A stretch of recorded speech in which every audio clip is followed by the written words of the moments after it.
Hola, ¿qué tal? ¿Cómo están? Bienvenidos a una nueva clase del fruto del Espíritu. Hoy estaremos hablando de la bondad. Así que antes de continuar con relación a esta cualidad de carácter, vamos a orar poniendo este tiempo en las manos de Dios. Te invito a que donde estás, cierres tus ojos, inclines tu cabeza, oremos. Bendito Padre Celestial, te damos gracias en esta hora por la oportunidad que nos das de tomar este tiempo para abrir tu palabra y meditar en ella. Señor, habla a nuestro corazón, muéstranos, Señor, también lo que tú tienes para nuestra vida y ayúdanos, Señor, a cada día renunciar a nosotros mismos, darle el control a tu Espíritu Santo de nuestra vida y que Él pueda, Señor, manifestarse a través de este fruto. Gracias te damos en esta hora, en el precioso nombre de Cristo Jesús. Amén. Como ya mencionamos, el fruto que estaremos hablando hoy, o la característica o la cualidad que estaremos desarrollando el día de hoy, es la bondad.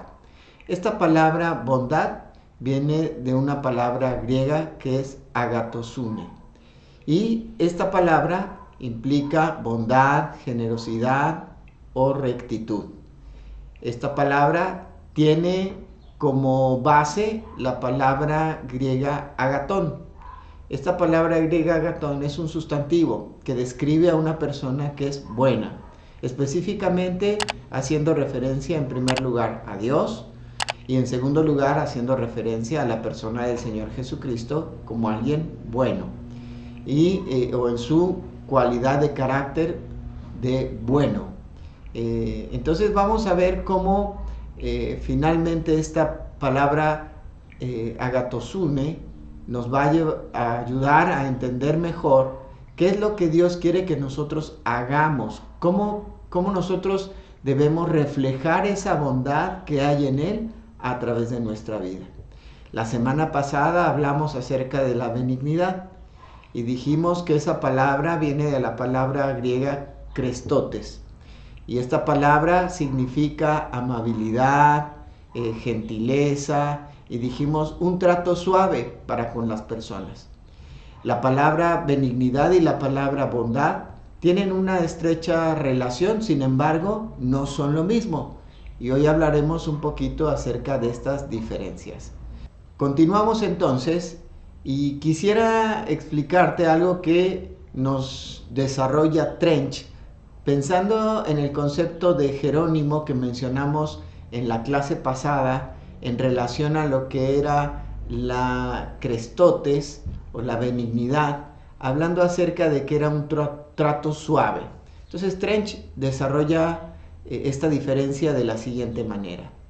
En krestotes se describen los aspectos más amables de la bondad y en agatosune se incluye también las cualidades más firmes en cuanto a que hacer el bien a otros no lo es necesariamente por medios suaves. O sea que hay algo que tenemos que entender. Ser bueno o ser bondadoso no significa ser pasalón. O no significa que una persona, o en este caso Dios, que en su carácter es bueno, agatón, que Dios acceda a todo lo que queremos. El concepto que nosotros tenemos en nuestro país o en esta zona del mundo y el concepto que manejamos en nuestra sociedad y sobre todo en este tiempo es que una persona es buena cuando accede a todo lo que yo deseo en mi vida. Y entonces digo, ay, es muy buena persona porque hizo esto o me ayudó en lo que yo le pedí o me trajo un regalo que a mí me gustaba.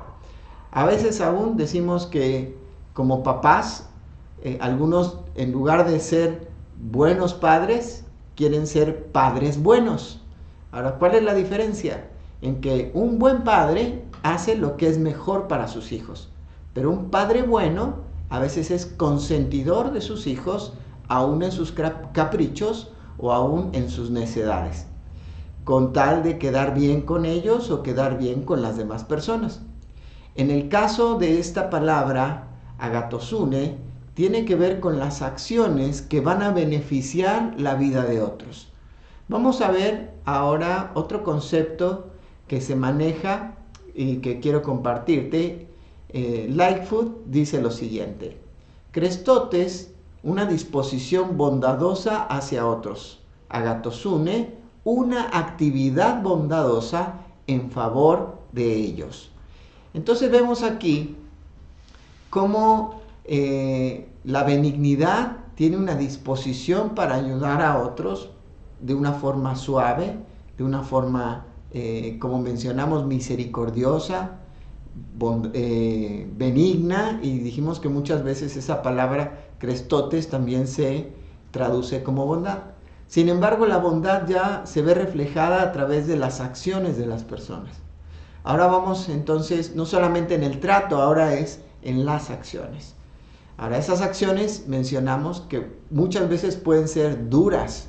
En esas acciones tal vez pueda haber una confrontación o una reprensión. Pero vamos a ver ahora un concepto que nos deja Beth Moore en su libro de Al fin libres.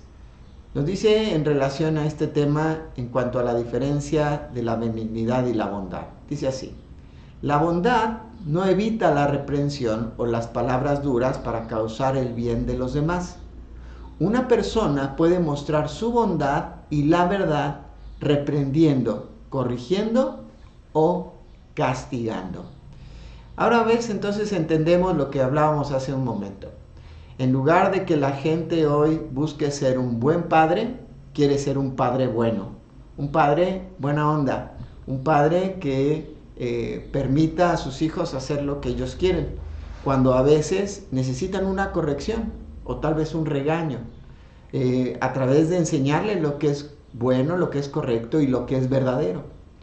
Tenemos que ser cuidadosos en esa parte y ver el ejemplo de Jesús para poderlo comprender de una mejor manera o una manera más amplia.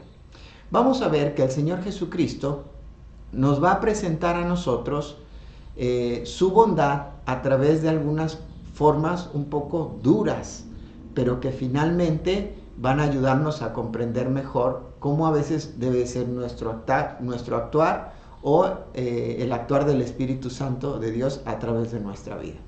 Mira, en primer lugar vamos a ir ahí a cómo Jesús hizo una limpieza en el templo. ¿Se acuerdan?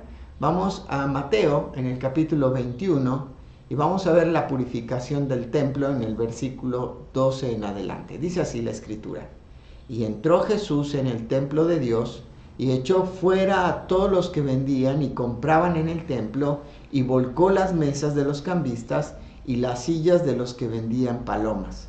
Y les dijo: escrito está, mi casa, casa de oración será llamada, mas vosotros la habéis hecho cueva de ladrones. Ahora, aquí tal vez parecería que Jesús perdió el control de su carácter, perdió el control de sus emociones y cayó en una forma airada. Pero en realidad, Él está siendo bueno en este pasaje de la Escritura. ¿Por qué? Porque está corrigiendo a estas personas que habían hecho del templo un mercado, cuando el templo era un lugar de adoración a Dios y no un lugar de enriquecimiento para estas personas.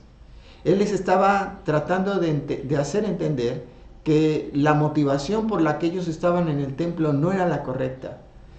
Si bien ellos estaban vendiendo tal vez animales o cosas que eran necesarias para la adoración, pero que realmente la motivación de ellos no era la correcta. Él purifica el templo principalmente de las motivaciones en el corazón de estas personas. Es importante ver aquí a un Jesús bueno, más bien que está haciendo lo bueno, y no a un buen Jesús, ¿sí?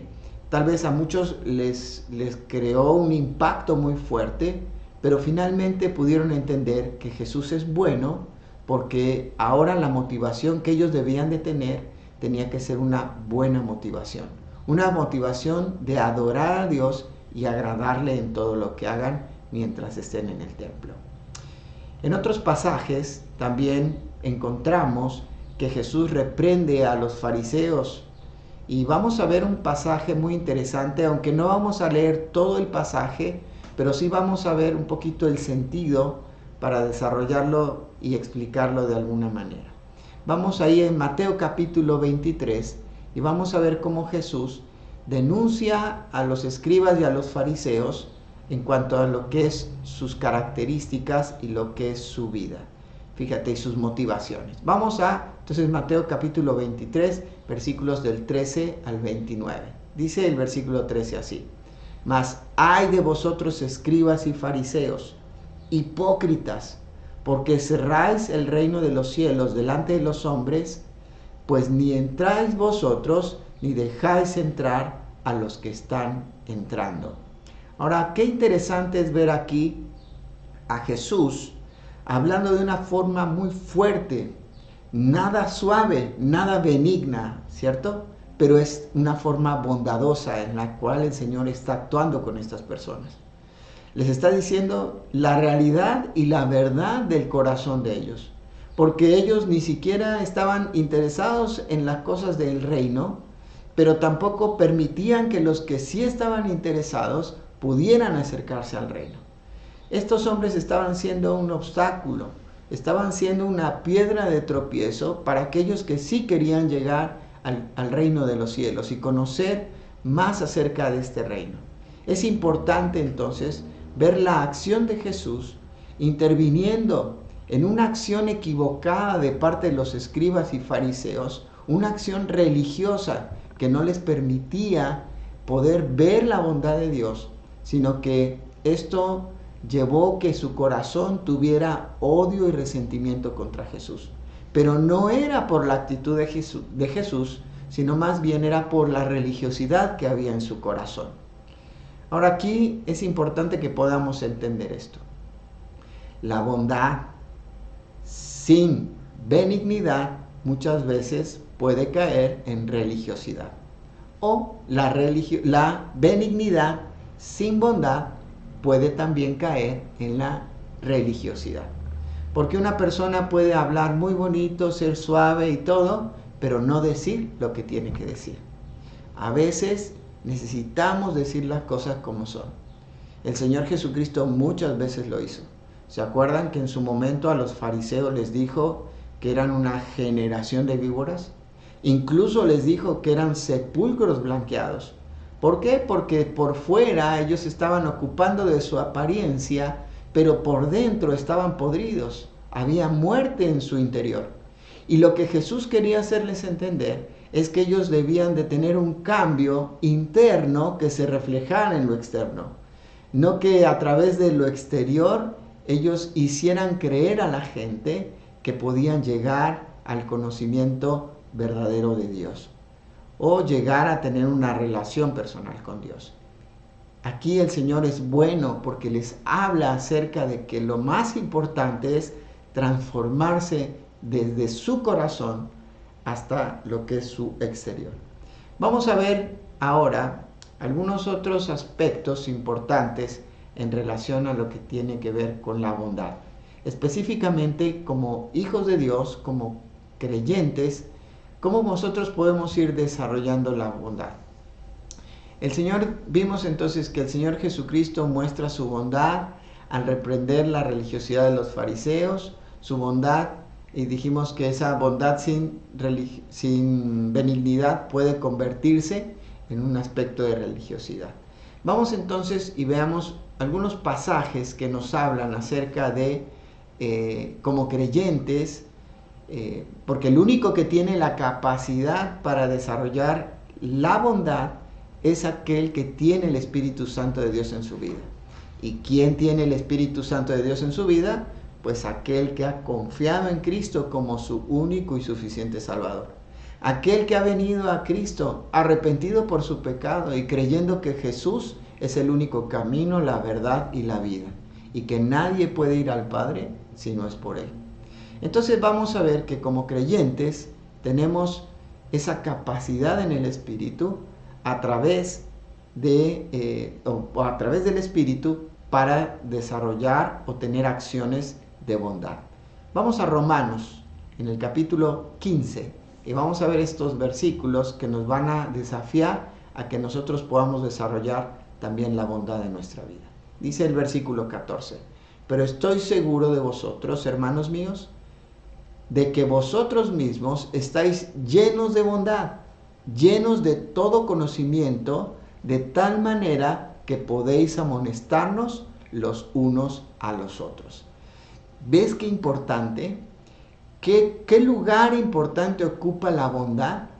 La bondad nos va a servir, cuando estamos llenos de bondad, nos va a servir para confrontar a otros hermanos que tal vez están viviendo una vida alejada de Dios y que necesitan volver a Él, o tal vez aún a poder animar a otro hermano o exhortar a otro hermano que en algún aspecto de su vida necesita cambiar y mejorar.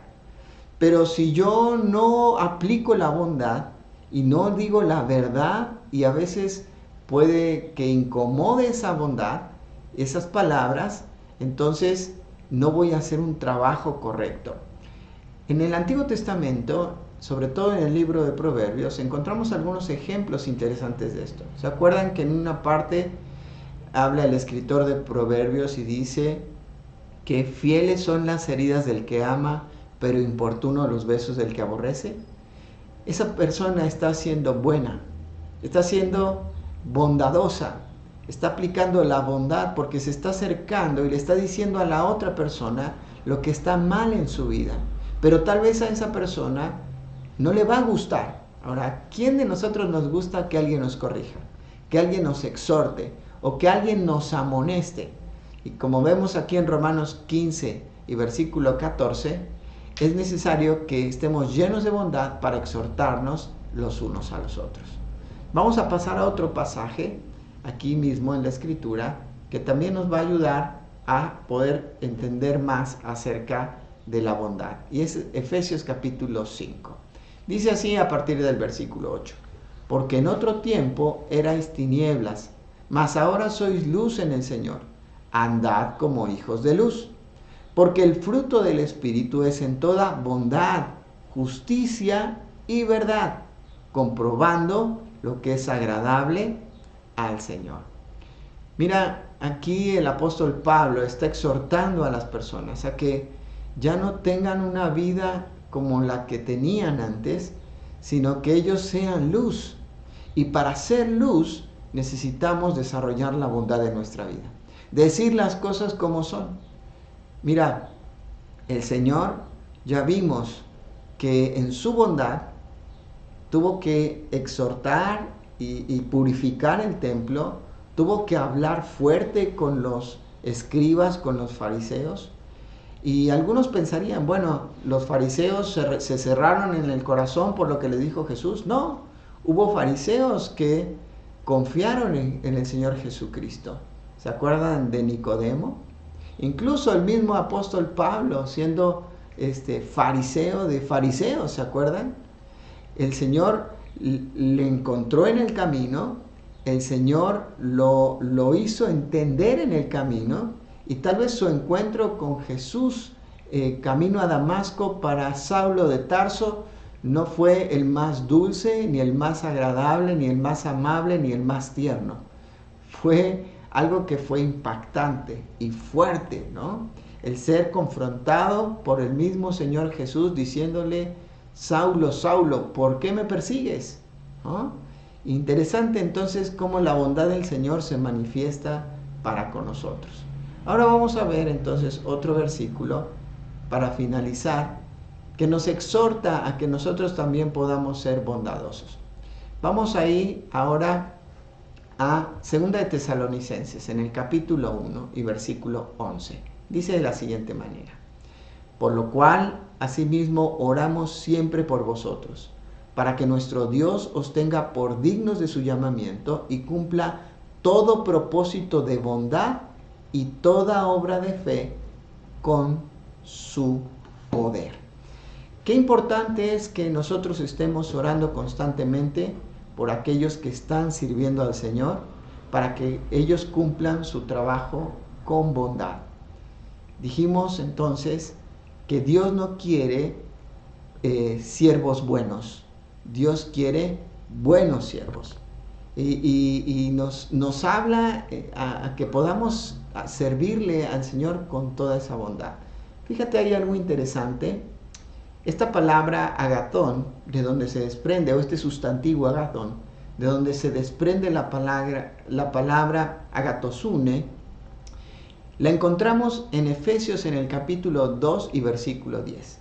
Cuando la Escritura nos dice ahí, o el apóstol Pablo está diciendo a los hermanos en Éfeso, que ahora somos hechura suya, creados en Cristo Jesús, para buenas obras, las cuales Dios preparó de antemano para que anduviésemos en ellas.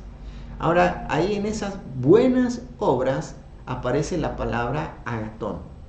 Y esta palabra, dijimos, es bueno, es un sustantivo, algo bueno, una buena obra.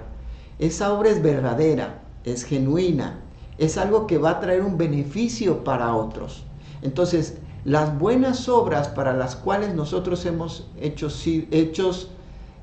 sido hechos nuevas criaturas, va a beneficiar la vida de otros. Entonces, a veces la exhortación beneficiará la vida de un hermano. A veces el jalarle la oreja o llamarle la atención bíblicamente, ¿cierto? Y aún con amor y con la benignidad necesaria, no va a gustar y va a doler, pero es necesaria. Y esa es la bondad de Dios. Cuando Dios pone en tu vida una persona que no te pasa todo lo que tú haces, no que es buena onda, sino que es una persona bondadosa, entonces te va a exhortar, te va a animar, te va a corregir. Fíjate cómo la Escritura también nos habla, ahí el apóstol Pablo, cuando está hablando a Timoteo, y habla acerca de la importancia de la Escritura, y dice que la Escritura es inspirada por Dios, y dice, y útil para enseñar, para redarguir, para corregir, para instruir en justicia. Ahora, a veces ese redarguir significa llamarnos la atención. Corregir es dar vuelta al rumbo, pero también dice instruir y enseñar. Dice, para que continúa diciendo que la Escritura tiene esas 4 características para que podamos ser buenos siervos de Dios y para que seamos personas que también estemos aprobados, y fíjate bien la palabra, para toda, ¿qué? Buena obra. Esa palabra buena también es la palabra griega agatón. Y entonces vemos ahí cómo la Escritura también nos va a confrontar, nos va a decir cosas que no nos van a gustar, cosas que debemos de dejar en nuestra vida, porque entonces Él nos está preparando para ser bondadosos, para toda buena obra. Qué importante, ¿no? Vamos a concluir entonces en esta hora y vamos a hablar de 2 aspectos importantes. En primer lugar, Dios quiere que tengamos un corazón tierno, pero también un espíritu dispuesto por cuidar al otro. Ahora, en segundo lugar, concluimos diciendo que solo podremos lograrlo si estamos llenos del Espíritu Santo. Tanto la benignidad como la bondad, como el amor, como la paciencia, como la paz, no puede estar en nuestra vida de forma activa y de forma presente o de forma manifiesta si nosotros no estamos llenos del Espíritu Santo. Si queremos exhortar a alguien, pero lo hacemos en la carne, probablemente entonces vamos a decir cosas muy duras y que van a lastimar a otros, pero no va a ser esta cualidad de bondad, va a ser un regaño en mi carne. Pero cuando yo soy controlado por el Espíritu Santo de Dios, puedo desarrollar la bondad en mi vida y decir las cosas, aunque no gusten, aunque sean dolorosas, aunque sean fuertes, firmes y probablemente incluso hasta ásperas, pero viniendo del Espíritu Santo de Dios en nuestra vida, entonces esto tendrá un sentido diferente para aquel que la recibe. Entenderá que tal vez tiene que cambiar su forma de ver las cosas, tal vez tendrá que cambiar su forma de vivir la vida cristiana y tendrá que corregir su camino. Así que, qué importante es que nosotros podamos desarrollar la bondad. Recuerda, Dios no quiere que nosotros por ahí seamos buena onda nada más, sino que seamos bondadosos. No seamos pasalones, ¿verdad? Como por ahí se dice aquí en la comarca lagunera, sino que realmente seamos buenos, agathón, que desarrollemos a través de acciones buenas, agathosune, como ya hemos mencionado acá. Hablamos de los 3 pasajes, aparte de Gálatas 5:22, en donde aparece esta palabra agathosune. Para que la desarrollemos también en nuestra vida, es importante entonces que trabajemos en beneficio de otros, a veces animando, exhortando, corrigiendo o haciendo algo en beneficio de las personas. Bueno, hemos llegado al fin de nuestra clase el día de hoy. Te invito a que donde estás, cierres tus ojos, inclines tu cabeza, vamos a orar. Padre, muchas gracias por el tiempo que podemos tener el día de hoy a través del estudio de tu palabra. Señor, te rogamos que sigas formando en nosotros a la persona de Cristo. Que cada día que pasa podamos venir a ti en oración y decir, Señor, quiero morir a mí mismo. Y quiero, Señor, poner mi vida en tus manos, para que tú, Padre Celestial, seas el que a través de tu Espíritu tome el control de mi vida. Y entonces su fruto pueda ser manifiesto. Ayúdanos no solamente a ser benignos, sino también a ser bondadosos, hablando con la verdad y hablando con el amor necesario para exhortarnos y animarnos, corregirnos los unos a los otros. Señor, tú quieres que estemos siempre listos, preparados para toda buena obra. Gracias, Dios, te damos en esta hora en el nombre precioso de Cristo Jesús. Amén. Muy bien, muchas gracias, Dios te bendiga y nos vemos pronto.